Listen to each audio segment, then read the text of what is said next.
To you by Singapore Together and MCCY. The biggest stars. 5, 4, 3, 2, 1. Ladies and gentlemen. Ladies and gentlemen. Ladies and gentlemen. The biggest names in music. Oh, wow. Big names, big songs, big guests, big prizes. Well, it's a big show.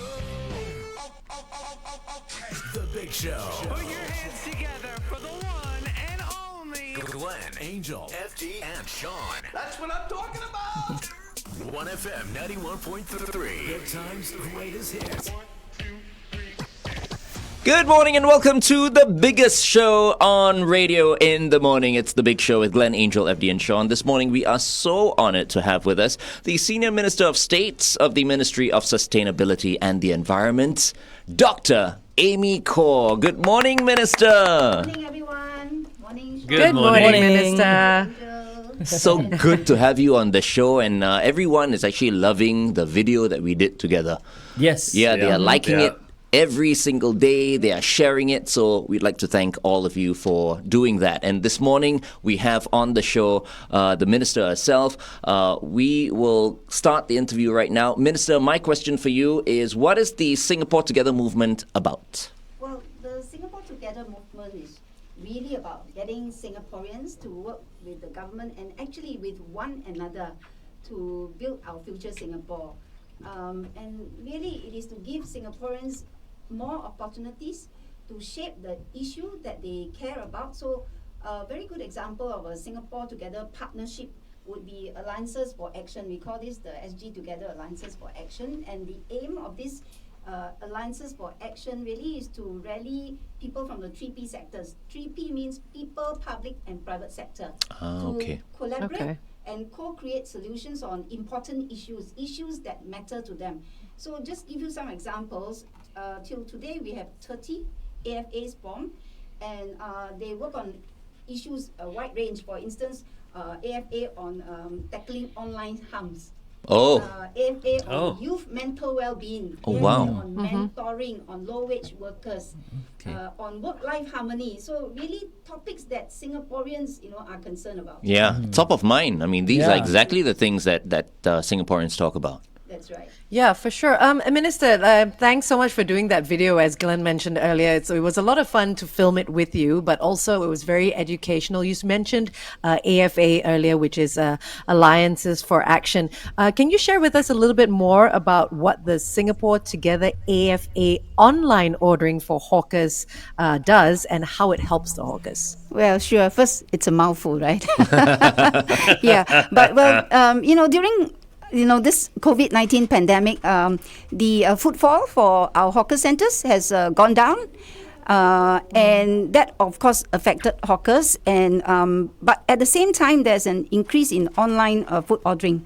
Yes. But we think that because many of the hawkers are not so digitally savvy, so they are not really getting their fair share of the this online ordering market. That's true. So we convene AFA for this, making up of the industry partners, the government together with the community, interested people from the community, to look at how to address the challenges faced by the hawkers, help them to increase their digital presence, and therefore, expand their customer base to more people. So since the AFA was formed in June, we have worked on several initiatives to help the hawkers, particularly the less digitally savvy hawkers. And these initiatives are actually at 3 levels. So first up, from government, we have got the digital ambassadors who have actually gone out to engage the hawkers. So they are in charge of each of the hawker centres, coordinate the whole effort. Since between June and September, they have actually reached out to 5,500 hawkers and walked them through the entire process, set up their digital presence as well as coordinate orders and payments. And then at the industry level, the platform providers, right, the operators, the Deliveroo, Foodpanda and Grab, they have worked with YQ, which is Singapore's largest hawker food delivery service. They are integrating with YQ and exploring a common acquirer model for 14 NEA hawker centres by the end of this year. And what this does really is then the hawker just need to interface with YQ in order to be able to enjoy customer base from multiple platforms, all these online delivery platforms. And the digitally less savvy hawker, he doesn't have to know how to operate an ordering device. That's good. And he still can get online orders direct from YQ's hawkers captains, which are stationed at the hawker centres. Oh, wow. Face to face. So actually, it's the captain that interface for the hawkers. Right. Yeah, and then lastly, at the community level, we have actually organised what we call the digital support groups for hawkers. Right, about 30 hawker centres are interested in this, and what it does is we have got groups championed by passionate individuals, volunteers, who will set up a Facebook group page for each hawker centre, and then use this to organise group buys for the hawkers, and as well as arrange tie-ups like with companies, for bulk meal orders. So we have got about 30 hawkers. We want to bring more on board. So over this period, we have now got about 47% of the hawkers who have on-board online ordering platforms, compared to just 34% when we first started, and we hope to get more to go digital Amazing. over the next few months. Amazing Fantastic, stuff. fantastic. Amazing stuff. We are speaking to Minister Amy Khor right here on The Big Show. We'll also be talking about the Singapore Sustainability Plan. That's the Singapore Green Plan 2030 in just a while. We continue to talk to Minister Amy Khor on The Big Show TV. Meantime, here's Maroon 5 with Sugar on 1FM. On 1FM 91.3. Okay, we're back. Minister, I think it's really quite amazing how the AFAs have worked. Singapore has developed into a country where people have a lot of thoughts on what should be done, what could be done, and now they've got a place to come and make those thoughts a reality. I think it's a great idea. But as Glenn said, our sustainability plan is where we want to go next. Could you tell us a little more about the Singapore Green Plan 2030? What is it? How does it work? Well, the Singapore Green Plan 2030, we launched it earlier this year, and it is to bring sustainable development in Singapore to a new level. So what the Green Plan does is to set out concrete and ambitious sectoral targets. Okay. For the next 10 years, right, 2030. And it is really spearheaded by 5 ministries, and it comprises 5 key pillars. But actually, the 5 key pillars are multi-sectorial and can cut across ministries. So it's not like 5 ministries, exactly 5 pillars. And the 5 key pillars really touch on every aspect of our lives. So let me illustrate. For instance, 5 key pillars are like city in nature, sustainable living, energy reset, green economy, and resilient future.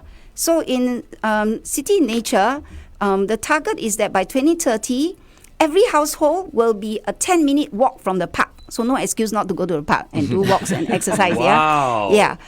We are increasing the green nature cover, right? Nature park cover by 50%, 200 hectares, and that's why. And then we are planting, of course, 1 million trees more, so you have fresher air to breathe, as well as cooler shades, right? So it really touches your life, right? Right, the heart.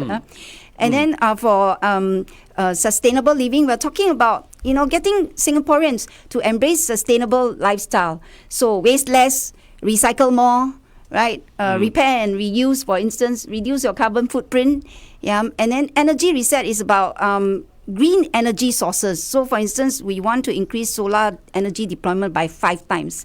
And then we're going to import green energy from ASEAN region and beyond. That's because we are alternative energy disadvantaged. No hydropower, no wind, and so on. And then green economy, we're talking about, seeking out investment, new investments with best-in-class practices in energy and carbon efficiency. And then, of course, building up the capabilities of our companies in terms of sustainability. So there will be an enterprise sustainability program that the companies, can be supported through. And then resilient future is really about, first, protect Singapore from sea level rise. So long-term Yeah. coastal adaptation plans. Otherwise, we inundated. If you live in East Coast, maybe part of it. I always said that. I don't live in the East Coast, but I've always said that, right? Oh, Start so taking close to the sea. swimming Yeah, but we are doing things at the East Coast first part that we'll be looking at adaptation plans. Yeah, and then also food security, because climate change is going to affect food security. So how to strengthen our food security. So all these pillars. And under the Green Plan, we are also talking about green citizenry and green government. Of course, government leading the charge too in terms of sustainable procurement, and going ahead to look at how to reduce its carbon footprint, eco-stewardship program in the schools and so on. So it's really very exciting. And it's really down to the ground. We are actually, mobilizing. It's a national roadmap, and we want to rally a whole of nation effort to achieve and realize the Green Plan. Yeah, but I can just imagine, that's it's not fantastic. easy, Minister, because everyone has a different idea of how fast we should get into it. You guys have put a date, right, 2030. Some people want it done in 5 years. It's either we go radical or, there's no time already. But I think this is where the planning, with your fellow I should say teammates on this project comes into play, because you guys have to take many things into consideration. How practical is it to just jump into something, whether it's really sustainable right. long term. So this is, I'm sure, one of the many difficulties that you guys face, but y'all make it look so easy. We didn't profess that it's easy, but we do want to, like I say, mobilize and empower everyone to be able to take action. And something positive would be that actually MCI, for instance, actually did a survey on the response or awareness to the Singapore Green Plan in April. And what we found was that actually there's a high level of awareness. 80% of the respondents actually said they are aware of the Green Plan. And what is even more positive is that actually 70% of the respondents said that they started doing, regular climate-friendly actions after they became aware of the Singapore Green Plan. So that's pretty that's positive. great. Yeah. It's easier to get 5.4 million people do something small every day than get one person try to do something large, right? Everyone That's has to right. put their effort in as well. Yeah. So indeed, every action counts, and everybody can participate and contribute to this plan to make Singapore even more greener and more livable and sustainable, and at the same time, of course, do our part to combat climate change. Yeah, I think absolutely. in many ways we look like role models, on the world front, because we are such a small country, and yet we are trying to do a lot. So much. The bigger countries, should be doing more as well. So I'm very proud of Singapore in that sense. Yeah. So for sure. So indeed, climate change is really a global crisis, right? Yeah, and we need global action. So everyone must do something. And even though Singapore is very small, we contribute 0.11% of the global emissions, but we need to do our part, because all of us, including Singapore, would be affected by climate change. Correct. Yeah, for sure. Absolutely. So on that note, Minister, what kind of Singapore do you hope these changes and solutions and everything that you're trying to do so hard through Singapore Together Alliances for Action and other partnerships, what kind of Singapore do you think it will create when everything is in place? Well, I think through the emerging stronger conversations, for instance, so many Singaporeans actually say, they have aspirations for a fair, just, caring Singapore. And many also said they actually want to participate, want to play a part. And what the Singapore Together movement does is really to allow everyone, we hope through the movement, to allow everyone to have a say, to have a role to play, to build the Singapore we desire, right? In terms of coming together to take action. And so ultimately, I think we would have succeeded if everyone feel that they can and they do step forward to take action to make a better Singapore. Okay, hold on. Traffic update. All right. All right, let's take a look at that traffic situation. You know you've got the usual delays across the expressways. That's not going to really surprise you too much. The PIE towards Tuas, an accident after Bedok North Avenue 3 exit. That will slow you down a little bit. KJE towards the BKE, an accident at Chua Chu Kang Road entrance as well. We have roadworks on Upper Serangoon Road towards the city after Hougang Avenue 5. Avoid the right lane. Ang Mo Kio Avenue 5 towards Avenue 6. Roadworks after Ang Mo Kio Avenue 8. And on Serangoon Road towards Sengkang. Roadworks after St. George's Road. Just avoid the left lane there. Please stay within the speed limit. Make sure you've got everyone buckled up. Be safe as you drive today. Good morning and welcome back to The Big Show and The Big Show TV. Our guest for this morning is Dr. Amy Khor, Senior Minister of State of the Ministry of Sustainability and the Environment. Once again, thank you so much for joining us this morning. Most welcome, my pleasure. And, speaking of the Singapore Green Plan 2030, Minister, what do you think? How receptive are Singaporeans to this when it was announced? What do you think? Yeah, so as I shared earlier, we did some surveys, and as I've said, there's a high level of awareness, first of all, 80% of the respondents in one of the survey. And in another survey that we actually did, 80% of the respondents actually said that they understand and appreciate the urgency of tackling climate change.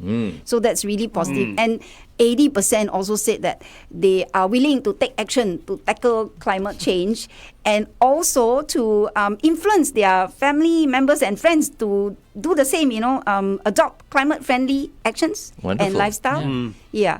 So I think that's really positive. What we need to do now is to translate all these commitment to concrete actions. Yes, We do. of course. Yeah. But I think we see a lot of projects, being done at the ground level and so on.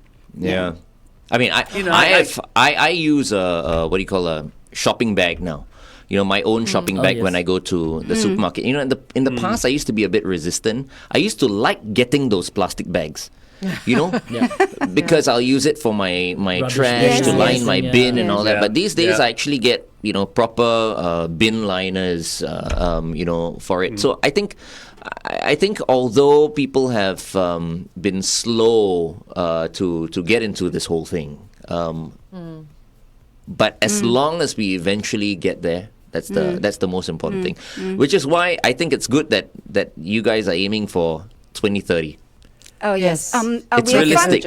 We're front loading many of these targets. That's why it's 2030. But I just want to say this thing about reusable. Indeed, we are actually encouraging everybody to use more reusable and less single-use, bags, disposables, right? But having said that, what we really want to do is to reduce the use of excessive use of disposables, single-use plastic bag and all that. But obviously, you do need some to bag your garbage, like you say. So we're not saying cannot use it, but I think we use an excessive number, and we should try and use reusable as much as possible. So if you go to the supermarket, you couple your reusable bag if you need with some plastic bag. It's still okay. Yeah, if it's wet and so on. Of course, if you don't use it, we are most happy. Yeah. And then when you order online ordering, right? Online ordering food, right? Please check the for cutlery. disposable cutlery. I think you can. That is quite easily done, and that will help. So really, very simple actions, and then recycle more. Not just recycle more, but recycle right. That means if your plastic bottles or your metal cans, you should dry them, clean them, rinse them a bit, and dry them, so that when you put it into the recycling, container, right, bin, it will not contaminate other recyclables. Then everything else gets contaminated and cannot be recycled.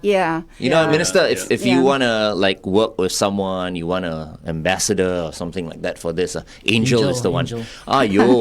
This girl, she does all these things, and we feel so bad every time when she tells us what she does. That's the idea. Make her feel bad so you'll pick up the habit. But we can't be like her. She recycles everything, She composts. I compost. compost. great. Yes. I'm plant-based. I recycle everything. So I think Wonderful. it's a matter of creating a habit. I mean, once you create a routine, you become used to it. Like Glenn said, he didn't like using reusable bags, but after he got used to it, after a while, it became almost second nature. So it's just about allowing yourself the time to create a routine out of it. And once you right. do, it becomes a Exactly. habit and it's second nature. That's it. Indeed, Yeah. that's what we It's hope ba- it's everybody baby does. steps. Yeah. Yeah, Yes, it's yeah. all about baby steps, and you That's grow with the program as the program grows. That's right. Don't look at people and go, "Oh, I've got to make this sudden, complete change to my life." That's very, very frightening. But Yes, it if you is, take yeah. little baby steps, like Glenn is now using, I'm the worst, Minister. reusable I'm the worst. You can get better. I like, There is hope. I like my petrol car and all that. You are surrounded by green champions, so should be all right. There you Exactly. go. There you go. That's true. Exactly.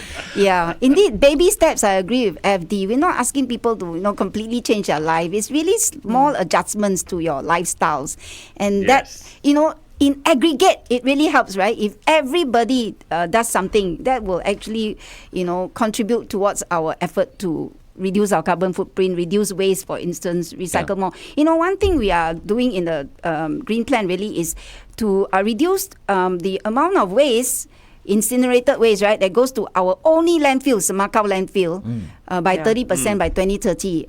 Otherwise, Semakau landfill will run out of space in 2035. Then we have no more landfill. And What's gonna, Minister? yeah. Can I ask what's gonna happen if we run out of land on Semakau?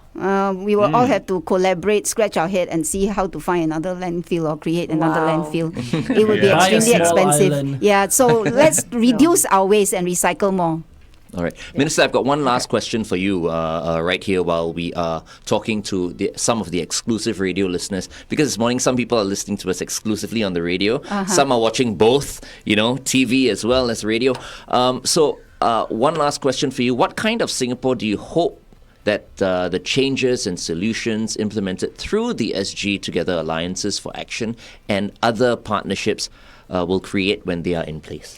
Well, what we hope is that partnering will create opportunities for everyone to drive change and, in that process, actually grow inclusiveness, grow social cohesion, and help us to build a more sustainable and resilient Singapore through this entire process. Because getting everybody to come together to work on, solutions to the challenges that we are presently confronting, as well as issues that we care about, we are concerned about, I think will help us to strengthen our inclusiveness, right? A feeling of identity and togetherness, as well as social cohesion, Right. and build a better Singapore. Right.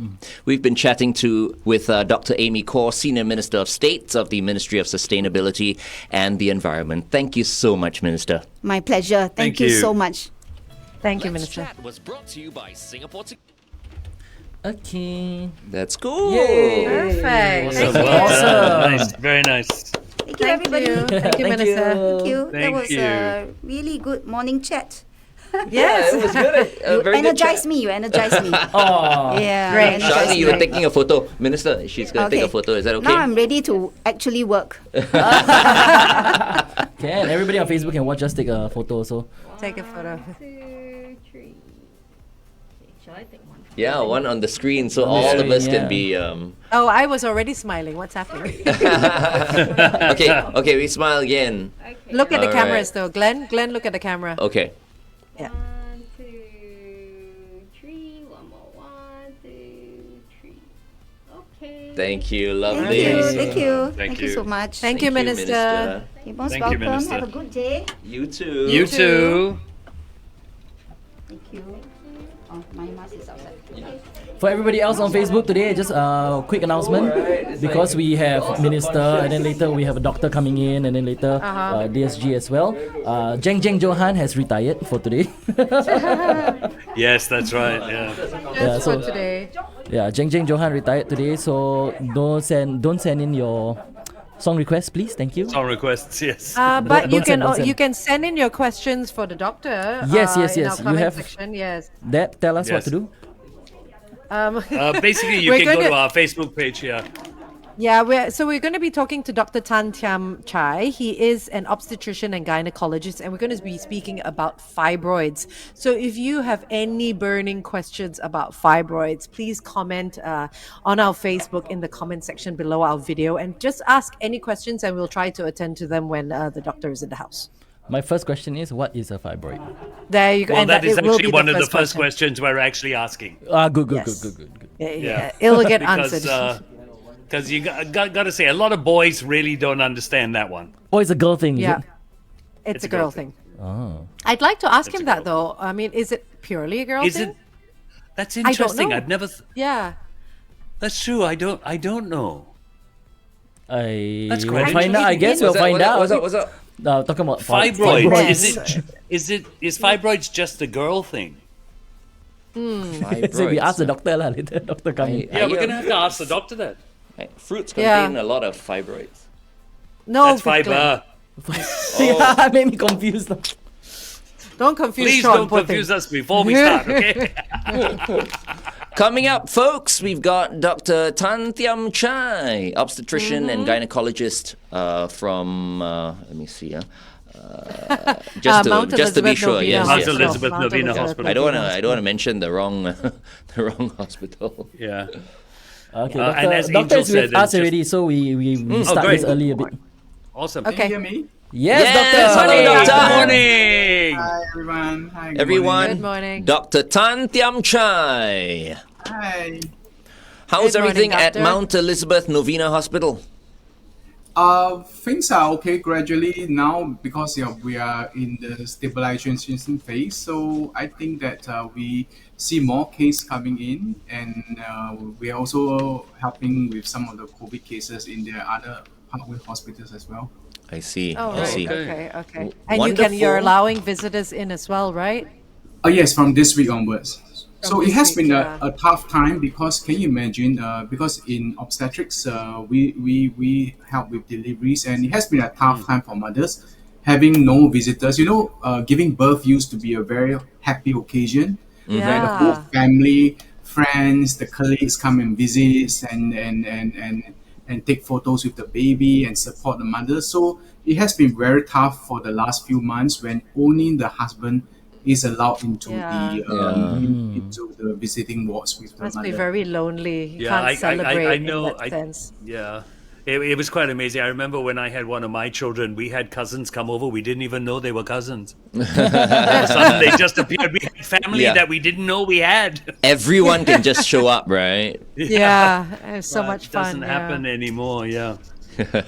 All right, folks, if you're watching us right now, we just want you to know that you can leave your comments in the comment section if you Yep. have questions for Dr. Tan this morning. All right. Specifically about fibroids. Today we'll be talking about fibroids. That's right. Yeah, so I did have a question for you later, Dr. Tan, but we'll speak about it when we We have go time on air. actually. Why don't we start? have Yeah, time. we can start right now, Okay. and then we'll ask you the question once again when we go on the air, radio on officially, live. Yeah. But we can Okay. start it right now. Why Yes. not? Yeah. Go ahead, Angel. Okay, this is actually a question that's not even on our list of questions, but I did just want to ask: fibroids? Do men get fibroids? Is No, that possible? generally, no, not really. Generally, fibroids Okay. is actually a benign condition where there's actually it's a benign growth. It's a in fact, it's a soft tissue tumor. This is a non-cancerous tumor that occurs in the uterus. Sometimes it occurs in the ovaries as well. So it either hits the womb or hits the ovaries. Some women do get fibroids in the breast as well. So some women are very prone to fibroids. So in the fibroids is another condition, but it's very similar conditions. Some of the breast lumps are very similar to fibroids as well. So some women are genetically, I feel, prone to getting fibroids. Wow. Okay. Okay. Well, so that must be worrying for some ladies. I mean, because it's like a false alarm, right? Yeah. In the breast, yes. I mean, fibroids in the breast. Yeah. Yes. But many of them will see us because they are afraid that this could be a cancerous condition, and also whether they need to do surgery to remove it. Because I think breast cancer is still the number one disease hitting our women worldwide, and unfortunately, it is a very common condition as well. And we see and we picked up in the clinic fairly often as well. Right. Okay, so fibroid being it's always a benign tumor. It never becomes cancerous. As a Potentially it fibroid? can. Okay. Potentially it can become cancerous, which I've seen before. So fibroid being any soft tissue tumor, it will grow because it derives blood supply. So basically, it's like a parasite. It will take on blood supply from us, and also from the ladies, and the fibroid size will grow. So as the fibroid grows, there's potentially it may actually turn cancerous. The chance of a fibroid turning cancerous is not high. I think many studies shows that the chance is quoted somewhere between 1 in a 300 to 1 in a 1,000 chance. In fact, it's less than 1%. Yeah. But I mean, in my career, unfortunately, I have seen ladies who kept the fibroids for very long, and some of these had turned cancerous. But some of them had kept the fibroid knowing that they do have fibroids for years. Some of them kept it for 5 years, 10 years, even 20 Oh years. wow. Yeah. Okay. I can Without share- doing anything. I can share with you a picture if you are okay to have a look. Or we in have a bit, time? we're going on air in 30 seconds. Yeah. Okay, maybe after Okay. that. Yeah. Yeah, Yeah. after that. after So that. when we Yeah. go back Yeah. on the Big Show TV once again, and then you we can can show. Then we can, see all the pictures and all that. the photo. So right now Yeah. we'll ask you. Glenn will ask you the first question. We can Yep. we can do the radio. Okay. Bit, yeah. Show is starting In about 10 seconds. on air. Okay. Yeah. Here we go. 3.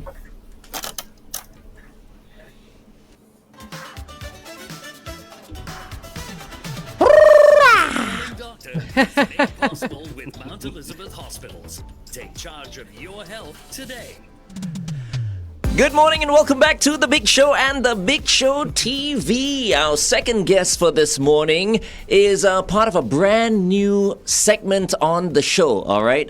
It's called Good Morning Doctor, and we say good morning to Dr. Tan Thiam Chye, obstetrician and gynecologist from Mount Elizabeth Novena Hospital. Good morning, doctor. Hi, good morning. Hi, everyone. Angel, Sean. Good morning. Glenn, good morning. And good Thank- morning to Good the morning. listeners.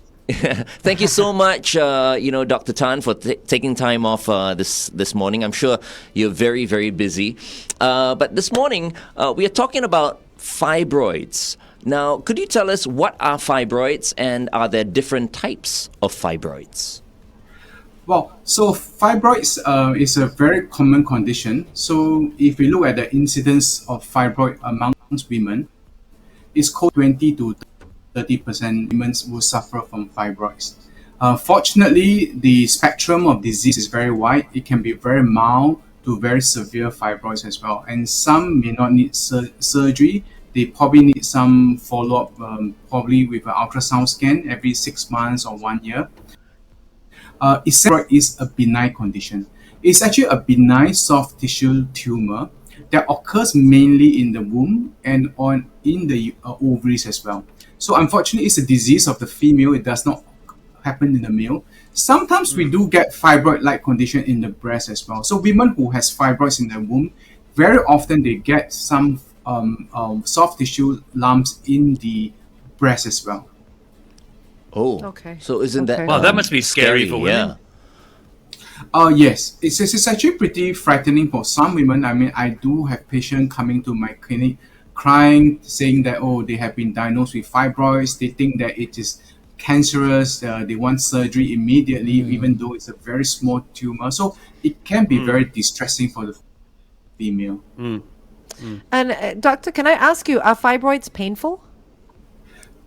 Depends on the size. It can be painful. So fibroids, if it's very small, let's say if it's like 1 cm or 2 cm in diameter, then I think it's probably asymptomatic. It's probably incidental. When we do an ultrasound, we pick it up and we say that, you do have the fibroid conditions, so forth. But I do see some fibroid that's grown to very, very big. And some of them hit like 20, 30 cm as well. Wow, Maybe I can what? share, so I share with you this photo. Are you okay? We will talk. We will do that later, a little bit later. Later, yeah. On the Big Show TV. On the Big Show. I just Oh, have okay. one question about to add on to what you said, Yeah. that some people are more prone to getting fibroids. What actually causes fibroids? What's the main cause of it? Are some people more at risk?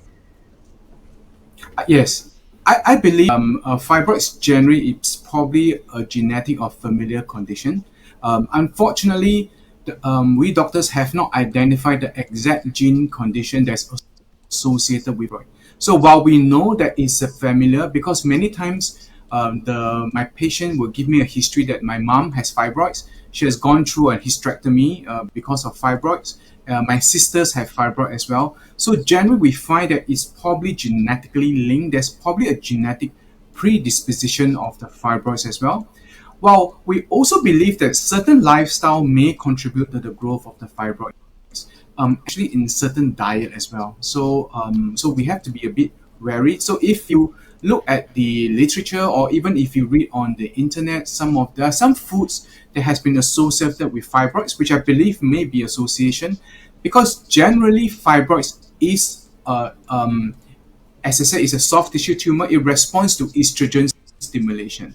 So estrogen can derive from certain food sources. For instance, like for the vegans, for instance, they eat a lot of beans like soybean, tofu, tau guan, this kind of Yeah. and so That's the Angel, soy doctor. That's product- Angel. Angel is a vegan. Angel. I am, yeah. No, there's nothing wrong with vegan. It's just that the beans product you probably cannot take it every day. Because I remember I had one patient. She liked a particular store of the soybean at Old Airport Road. It's a very very nice store. She drinks it every day. So eventually, she actually did have fibroids as well, and the fibroid grew because these natural beans contain phytoestrogens, and the phytoestrogen will respond to the receptors in fibroids and may stimulate the fibroids to grow.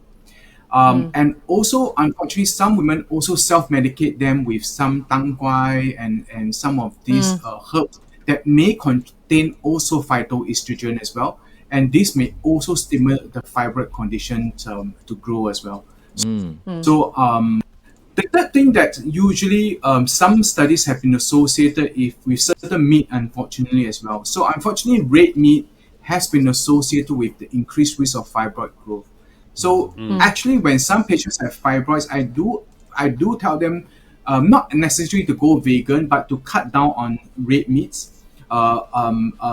Take more vegetables is okay. Leafy vegetables, these are very healthy. Because we also know that some of the chickens are also stimulated growth with growth hormones and also Yes. possibly some hormonal injections as well. Yes, And these yeah. hormones unfortunately stays in the skin, the soft Yep. tissue of the chicken. So when you eat too much of this hormone fat chicken, it's nice, but unfortunately women with fibroid might be very sensitive, and this may stimulate the fibroids to grow. So there are certain element of genetic condition, and I think lifestyle do play a certain role in it as well. Right. And yeah. Sorry. So you're saying that women who are prone to it or already have fibroids should ideally stay off these foods? I would say not as necessary stay off completely, but you should not take excessive down. amount of it. Yeah, that's right. Okay, I think okay, if you take in moderation, I feel is fine. But if you take it on a constant daily, then it might be stimulating the growth. Some patients actually tell me when they're stressed, when they're work, the fibroids grow as well. I mean, so it's actually very difficult for us to say exactly what stimulates the fibroids. But certainly we know a condition when you're pregnant. Unfortunately, when you're pregnant, the hormones level rises up quickly. The estrogen level rises up quickly to support the pregnancy for the 10 months. And unfortunately, this condition will stimulate the fibroids to grow.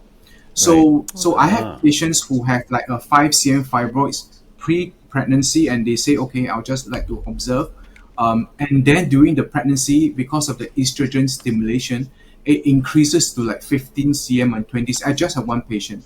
So can you imagine a 20 cm fibroid, which is the same size as your baby, competing for food, Space and food, yeah. and space and food Yeah. with your baby. Essentially, fibroid is like a parasite. It's a parasite for the female because it extracts bloods away from the baby, it extracts bloods away from the mother. Some of them are very anemic. and Yeah. then this may actually cause an impact on the pregnancy. So the baby sometimes they have no space because it's competing with space. Certainly, sometimes they need a C-section because there's no space for the baby to come out, wow. vaginally or naturally. And thirdly, Wow. sometimes when the fibroid grows to a certain size, it goes through what we call a degeneration. So the blood supply, it outgrows its own blood supply. And so Oh when my that goodness. happens, the core, the center of the fibroid undergoing death and necrosis. So it's a very painful condition. So usually they admit to the hospital with severe abdominal pain and fever because the fibroid undergoes some degeneration and infection. All right. Okay, Doctor, we are going to switch over to the Big Show TV, and we are finally going to get to see what fibroids look like. I'm not sure we you know, want to, but don't turn away. Tune into the Big Show TV right now. We are speaking to Dr. Thiam Chye, obstetrician and gynecologist at Mount Elizabeth Novena Hospital. He is our first doctor in our brand new segment called Good Morning Doctor right here on the Big Show and the Big Show TV. Here's Kelly Clarkson with Because of You on OneFM 91.3.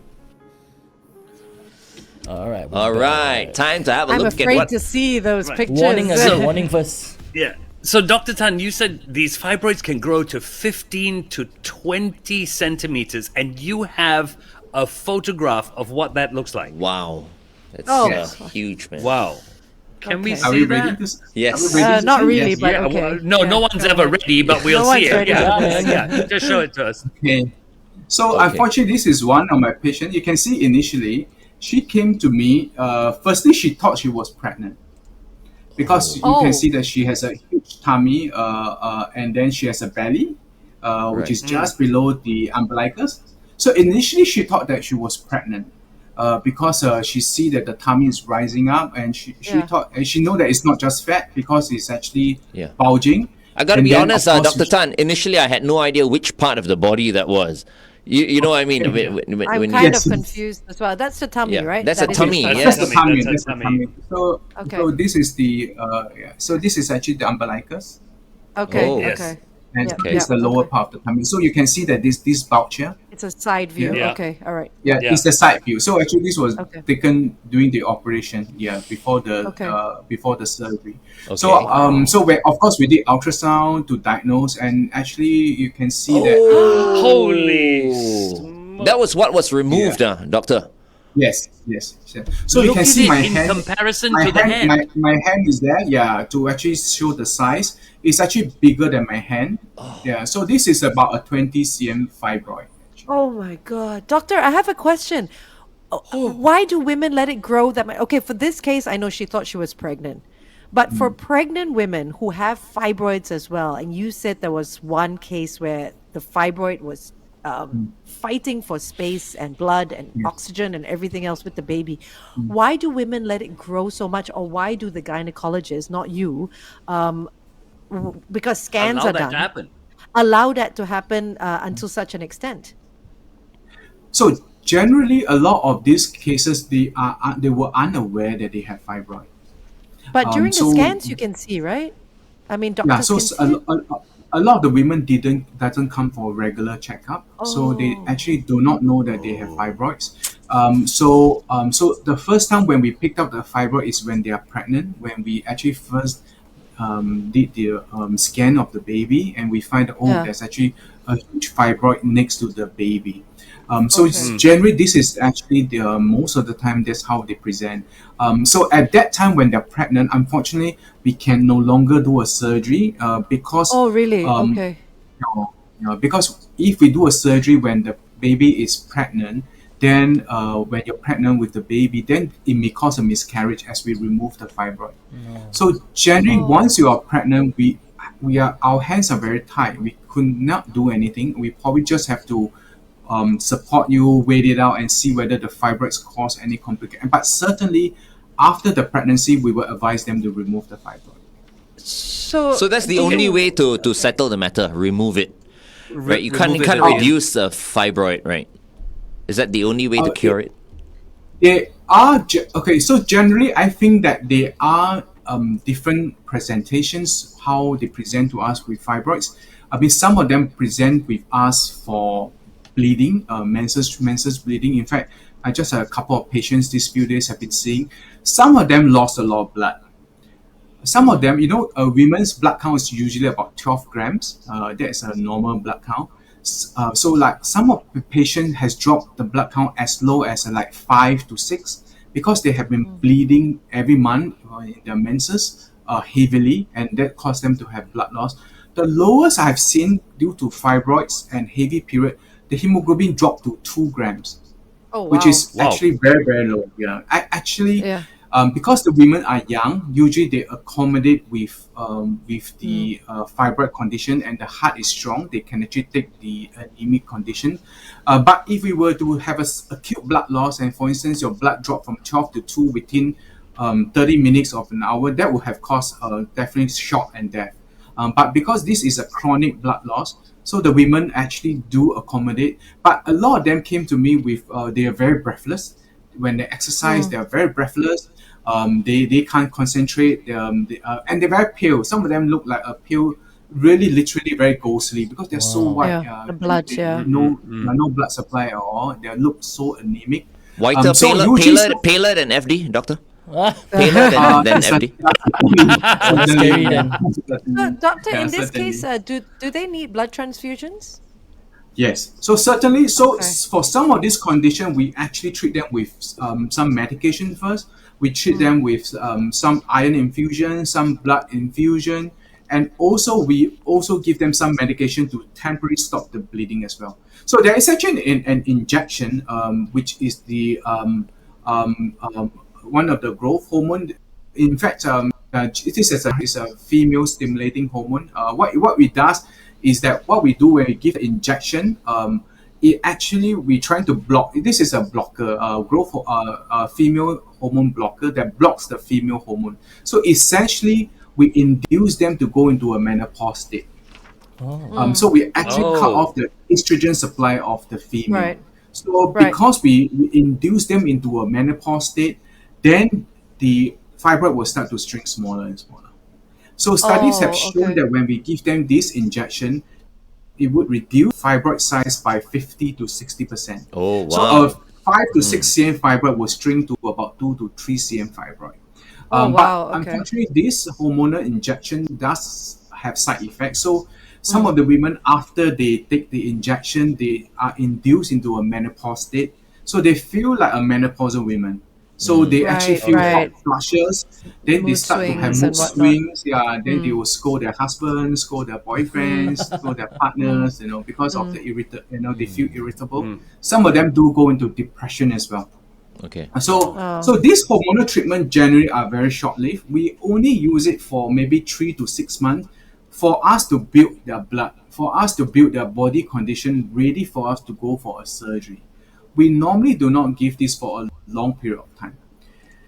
There is a second drug that has been actually research has been done that it can be taken orally to shrink the fibroid. So this medicine was used a couple of years ago to shrink the fibroid. So we thought that this is the cure of fibroid.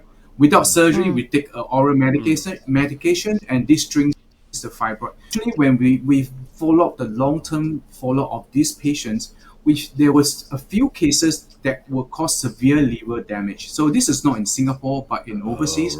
So there were a couple of cases after taking the medication, it causes severe liver failure, and these women actually end up having a liver transplant.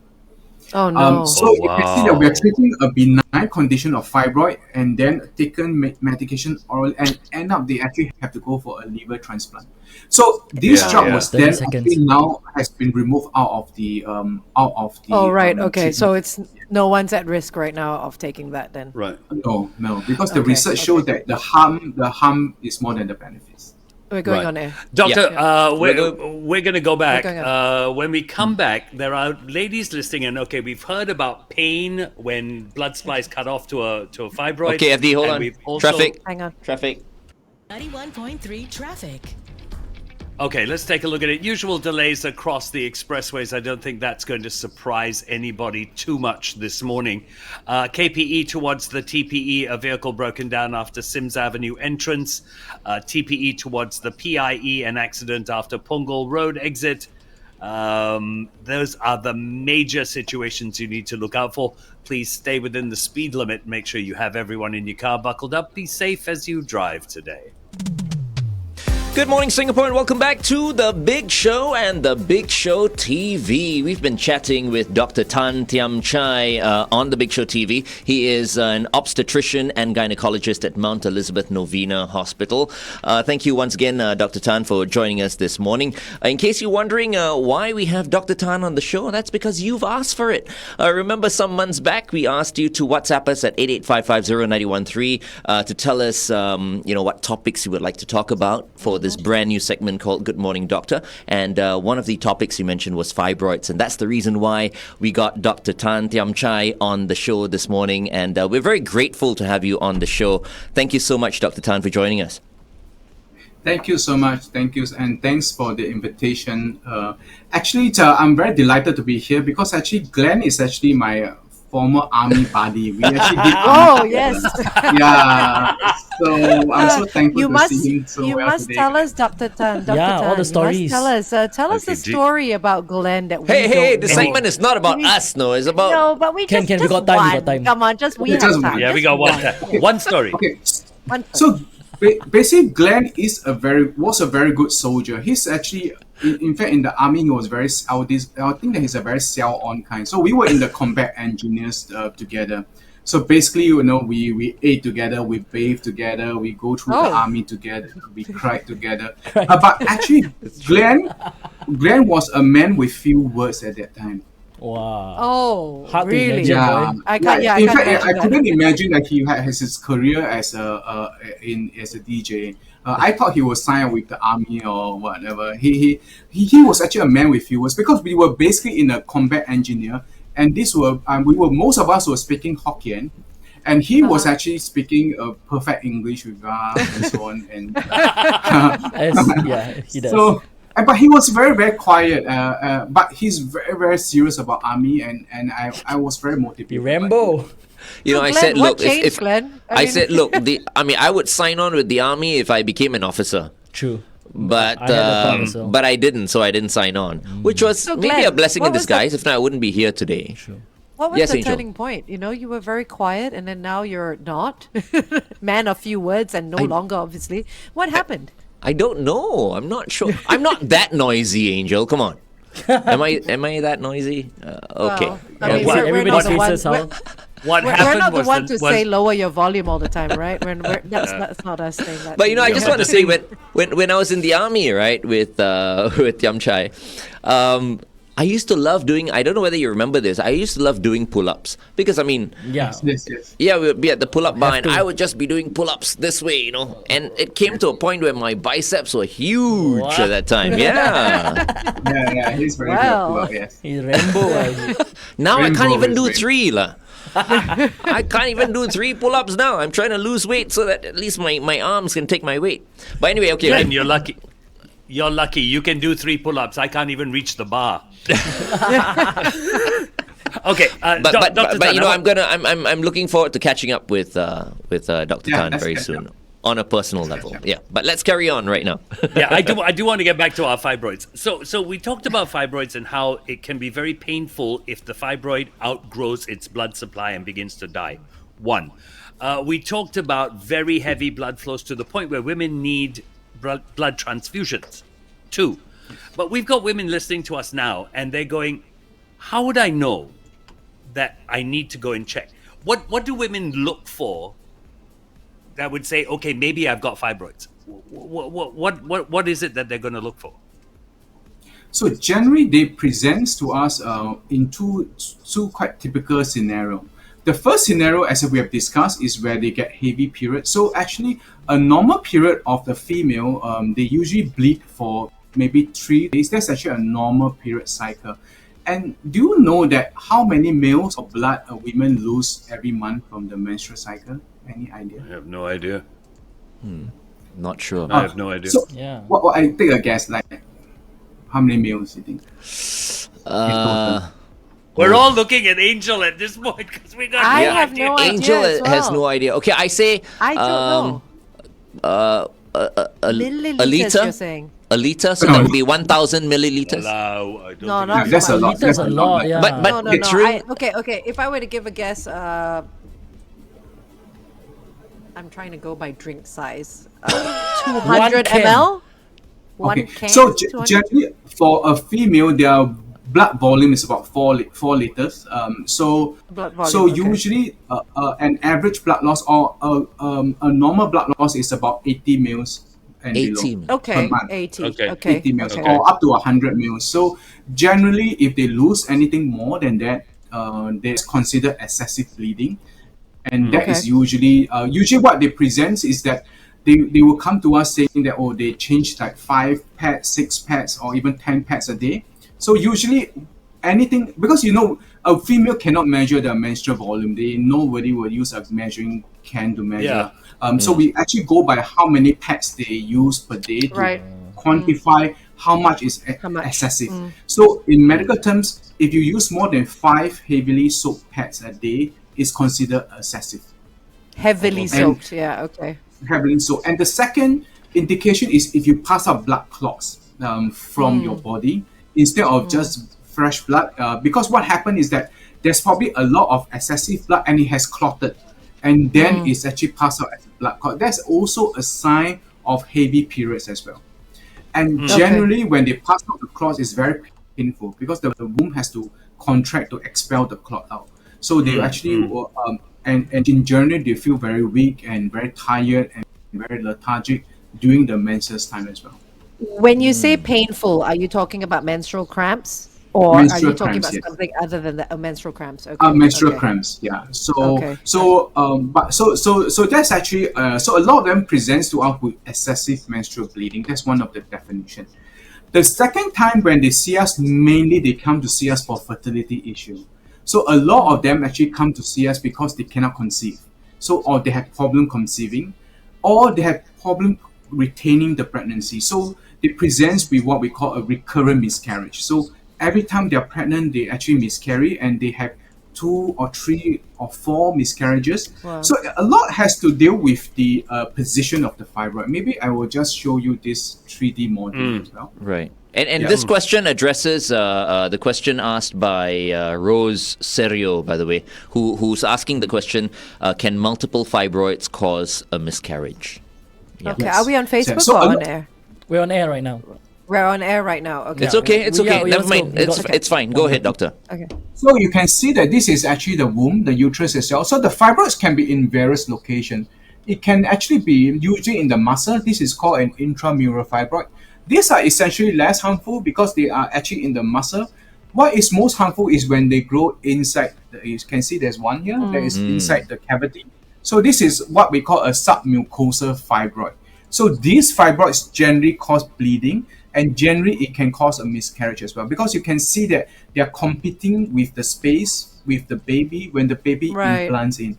So if Right. they are very big, it actually affects the implantation of the baby, and because it affects the implantation, it can cause a miscarriage as well. So such a fibroid generally will need to be removed because Okay. it will actually cause excessive bleeding, and it can also cause a miscarriage. So I think with an ultrasound, we'll be able to pick this up, and we usually will want to remove it.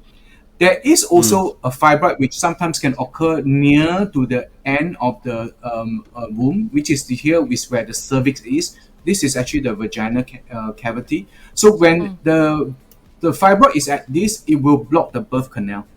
So because at this stage here, the baby will not be able to pass through the birth canal naturally down.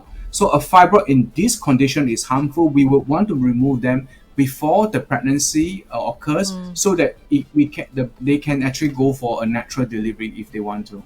Right. So I think Okay. a lot depends, not just the size, and it depends on the location of the fibroids as well. Okay, FD, one last question, Okay. FD. Doctor, can you just very quickly explain what's the difference between a fibroid and a cyst? So generally, if I go back into this model as well, a fibroid is a soft tissue tumor that occurs on the womb. Sometimes it can occur on the ovary as well, but essentially it affects the womb. So it's a solid tumor. A cyst generally actually, like this picture, this is the ovary, this is a cyst. Cysts generally they are liquid. Sometimes it can be solid, but it's generally a liquid. It's actually in the ovaries itself. So the location usually are quite different. Fibroids generally occurs more on the womb itself, whilst an ovarian cyst occur more in the ovary itself. But generally both usually are benign conditions. Right. Okay, Thank you so much, Dr. Tan, for joining us today. I think you've answered all of our OneFM listeners' questions. Thank you so much if you've asked Dr. Tan a question or two. And of course, this is a brand new segment which happens every Wednesday right here on The Big Show and The Big Show TV. It's called Good Morning Doctor. And we thank Dr. Tan Thiam Chye, obstetrician and gynecologist at Mount Elizabeth Novena Hospital, for taking time off to speak to us this morning. Thank you very much, Dr. Tan. Thanks, Dr. Can Tan. we take a screenshot? Can you all look up here? Ken, we say bye to everybody on air first. Absolutely. Bye. We'll say bye to everyone on air. All right. Bye. Bye. Good morning, Doctor. Was Thanks. Okay, Can now we you can look take a up? screenshot. Okay. Let's Okay. do Looking at the this. camera. Okay, 3, 2, 1. Okay, thank you everyone. Perfect. That's worries. brilliant. Thanks, Doctor. Thiam Chye, we'll meet Thanks. next week. Next week we'll meet up. Can I'll text you. Yeah. Yeah. Okay. I love how you guys See are you. planning Bye. Awesome. Bye. Bye-bye. Bye-bye. Oh, that what a was session. great. Oh, Wow. those That was photos, very man. Those informative. photos. Wow. Hey, folks, Warning. if I never. if you've got friends, I'm talking about the ladies, of course, who are watching us right now, who have been feeling, talking about fibroids or suspecting maybe that they have fibroids or something like that. You wanna go look. Do a check. Dr. Tan Don't up. put it off. Yeah.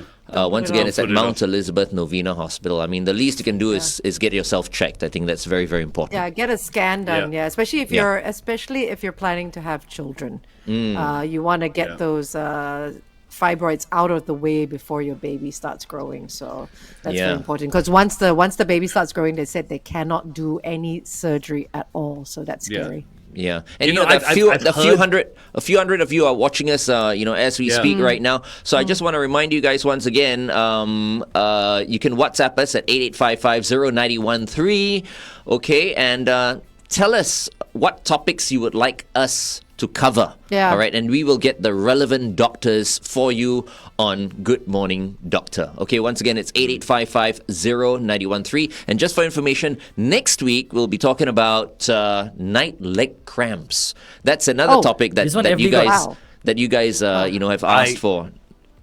This You is very interesting because I used to suffer from them. You get Okay. cramps, And- cramps in your legs And at leg. night. When you're sleeping. Is You wake up and you scream in What? pain. Wow. Is it in your Scream thigh in or pain. in your calf, or where Mine is was it? in my calves. It was in my Calves, calves. okay. I would literally scream in pain and wake up the entire house. Okay, we'll find out more about this next Wow. week. Stanley is Yeah. waiting for us. Oh, also. Stanley's waiting for us. Hey, Stan! Hey, Stanley! Hey, hey guys. Good morning. Good to see you. You I'll- guys I'll look See chirpy? you, Stanley. We're always chirpy, us, Stan. Anyway, for those of you who are watching us exclusively on the Big Show TV right now, we are going to be speaking to Stanley Ho on the radio as well. Stanley is the Director of Advocacy and Communications at Dementia Singapore, and we're so proud to be working together with Dementia Singapore as well. And every time, every Wednesday, I always remind people, right, to please donate generously. All right, your donations mean a lot, because I think maybe we can talk a little bit about this. Are we going on In 50 seconds. Oh, 50 we'll seconds. Be on air. Okay, because I mean, it takes a lot to run an organization like Dementia Singapore. I know they make it look very easy, but everything in life is money, right? I mean, you need to pay people to Everything. and these caregivers are amazing caregivers. And dementia, of course, is a very serious thing when you get stricken by it. So we'll talk a little bit more to Stanley on the radio as well as on the Big Show TV in just a while. So Stanley, stand by, okay? Yeah, but if you also want to put some money into this campaign that we're doing, you can. You can go to onefm.sg/dementia. And We'll pin it on our please Facebook donate. page as well. Yes, we will. Yeah. Yep. We're going to be talking about Kara today. Who is this lady, Ooh, Kara? who's Kara? Ooh, Sounds cute. some Stand hot by. chick. Alright, 14 seconds. You want me to count down or like 10? No need. 8, 7, 6. Too fast, like. 3, Yeah, 2, 1. I am. Hey, and we've got Bernard Lim, who is in our viewing gallery. Okay, here we go. Viewing gallery. Yes. We need to start charging for tickets.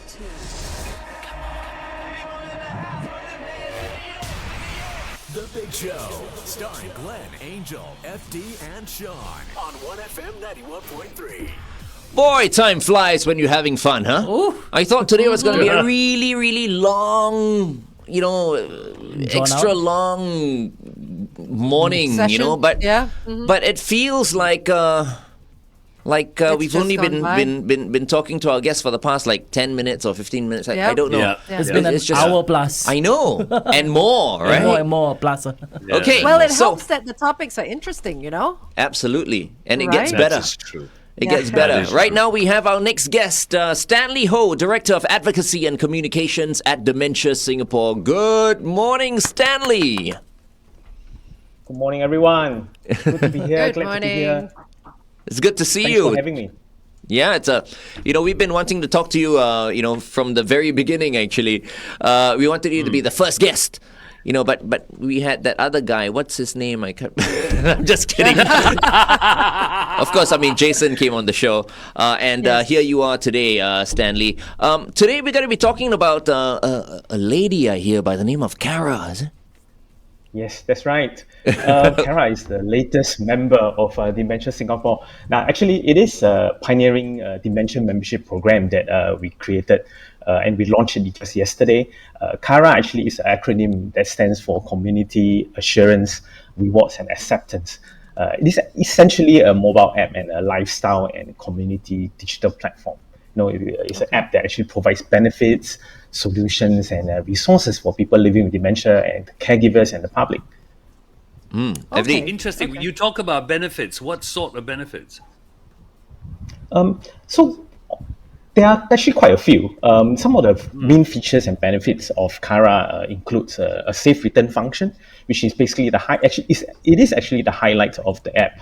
So each person with a dementia, the Kara membership card, they have a unique QR code at the back. So when a person with dementia gets lost or wanders from his or her home, and the family members or members of the public who find him can actually scan the QR code and submit a report to say, hey, I found your loved one wandering in the streets. Oh, wow. So in the Kara app, we will notify all the caregivers tagged to the person that he has been found. He or she has been found. And then there's a call function for the members of the public to just tag the caregiver directly and facilitate the safe return of that person. So And I just it's want- immediate, so you function- scan it yeah. and you can just call the person straight away. Correct, straight away. Wow, And that's then great. this- That's great. This function actually provides a lot of assurance for members so that they can actually continue to move freely and independently within the safe community, and it gives caregivers a greater peace of mind. Yeah. Of course, there's... Yes, No, yes, because Glenn. I'm on the App Store right now, so I just want everyone to know that it is Kara SG. Okay, Kara SG. Just in case you're just looking for Kara as in CARA, you'll see Kara SG. Kara SG, That is the app. All right, which Correct. you Okay. can download You can get right it on now. the correct Apple App Store and on the Android, the Google as well. So there's also this thing called the connected care circle. So often, it's more than just one caregiver who's caring for the person with dementia. So all the caregivers and family members, they are actually known as the care circle, even friends for the matter. So through the Kara app, so multiple persons that are actually part of this care circle can link their Kara accounts to the this person living with dementia and receives all these safe return notifications. So this function actually takes away the pressure on just the primary caregiver of being solely responsible for the well-being. So it allows multiple caregivers to be actually kept in the loop in times of need. And then other benefits, of course, Angel. Go No, ahead. carry on. Go ahead, Stanley. Carry on. So other benefits of Kara, of course, they have discounts and priority privileges from our list of example, like Gardens by the Bay, so you get free commission to the Floral Fantasy, and then even the accompanying caregiver is entitled to 50% off. Then you can actually get free admission to the National Gallery and certain other many other services as well. And we also have a list of solutions of our solution partners that actually so things like resources for you to go to, you to tap on if you need, let's say for instance, if you need a wheelchair transport from place to place, we actually have a listing of all those services in the app. Wow. Okay. I'd like. So can I ask you, Stanley, how difficult was it to build this app? To be able to put together everything that you think someone living with dementia needed, and things that their caregivers needed, as well as things that strangers who say find these individuals living with dementia. How difficult was it to build that app and make sure that everything was in it? Let's go back onto the Big Show TV and you can answer it there, and we'll speak more about the creation of the app on the Big Show TV. All right, here's Dr. Alban. It's My Life on 1FM 91.3. Good morning. Okay, Big Show. Yeah, TV. Stanley, like how difficult was putting it together, was creating it? We took a year to develop this app. So what we did was we actually did a bit of a study, with dementia. So throughout the app, we consulted with dementia and the caregivers and families to find out their needs, to find service gaps that they face. So once we have all those, and with national services, basically a framework, and as creating a membership program for the dementia community from scratch via digital solution is already a mammoth. And being in the world to do means also to take reference from. So over the year, we were constantly researching, exploring, testing, and consulting with persons with dementia and their caregivers to make the most relevant product to them. And then, of course, we have to balance the need, expectations of our stakeholders while putting our needs at the heart of our solutions. And so we actually went through multiple iterations before soft launching we have to learn and we learn multiple things. Another challenge that we have is that, serving seniors, it is inevitable that we have to overcome certain level of resistance to technology. The challenge was getting people to understand that inclusion also means being ready for the future. As much as we want, we want our seniors to be with us, to be included in as we grow as a nation towards the digital future. And in time to come, technology will be even more prevalent in our lives. And to get the dementia community, to get the seniors digitally stimulated, is our way of enabling them ahead. Yeah. So, and of course, onboarding our solution and benefit partners is also not easy. Yeah, but we managed to do all that over the past year and came out with a product that we are pretty pleased with it. And obviously, it's a work in progress, right? It will keep improving when you get more feedback from whether it's people living with dementia or their caregivers. Correct, and we are trying to enhance the app. I think in the next 2 years we'll be doing more future development of ARA. I think includes we are looking at plans to include a membership tier for professional caregivers, as well as a function to notify members of the public, basically a town crier function to look out for persons living with dementia who have been reported lost. Right. And, we'll continue to reach out to the members, as to keep abreast of their needs and their views on how useful this app is and what other features they want to be there. I just want to ask you, Stanley, how many cases do you guys basically find out about every month about dementia patients, getting lost or who are missing? I mean, how often does it happen? Very often? If I am not mistaken, from what we understand, we can get up to 10 to 20 missing person with dementia, reports of missing person with dementia every month. But that is reported cases, yeah. Right. They may be, correct, there may be many more. Yeah. Okay, hold on, Stanley. We're going back on the radio. Hold on.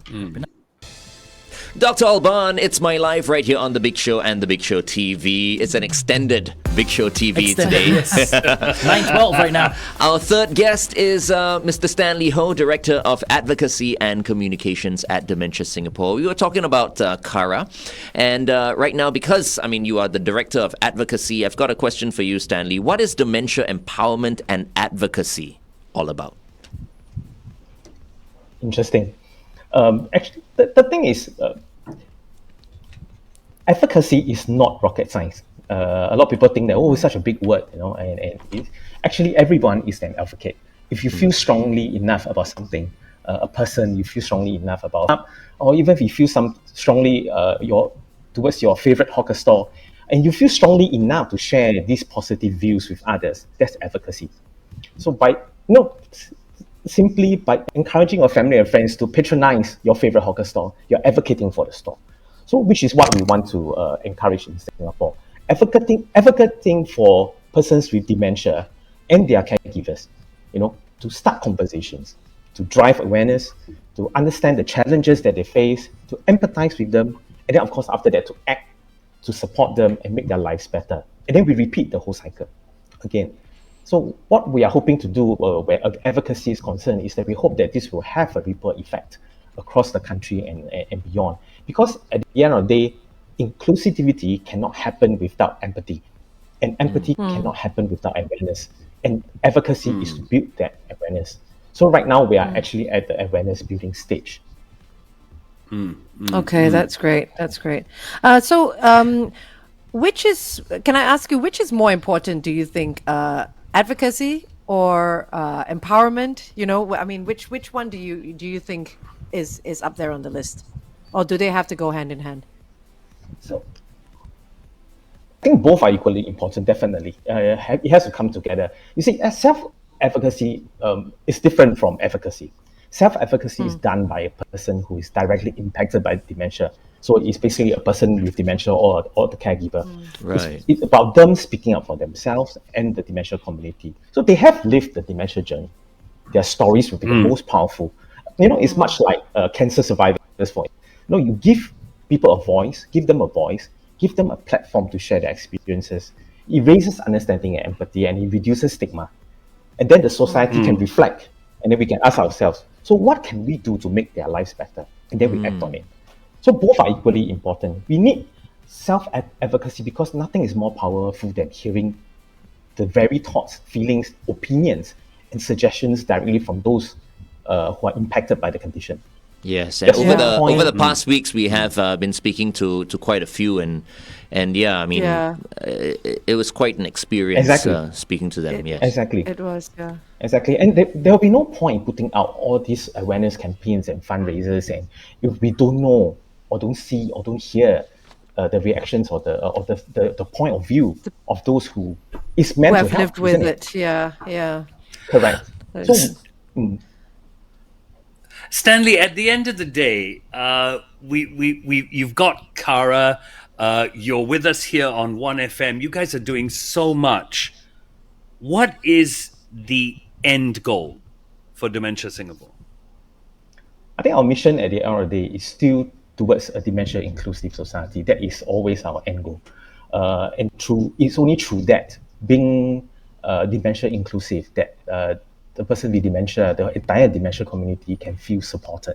I think that is the most important thing that we want to do. And once they feel supported, dementia at the end of the day is not, there is a much runway to the end.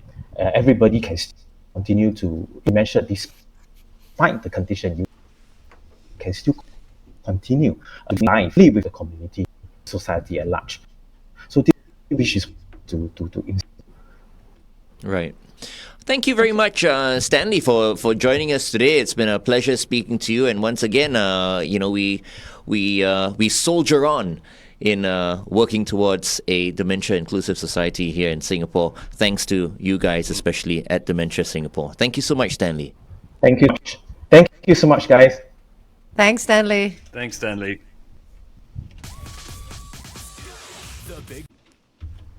Okie dokie. All right, share the video. Thiam. Bye to everyone. Bye to Bye-bye. everyone. Thanks for watching. Bye.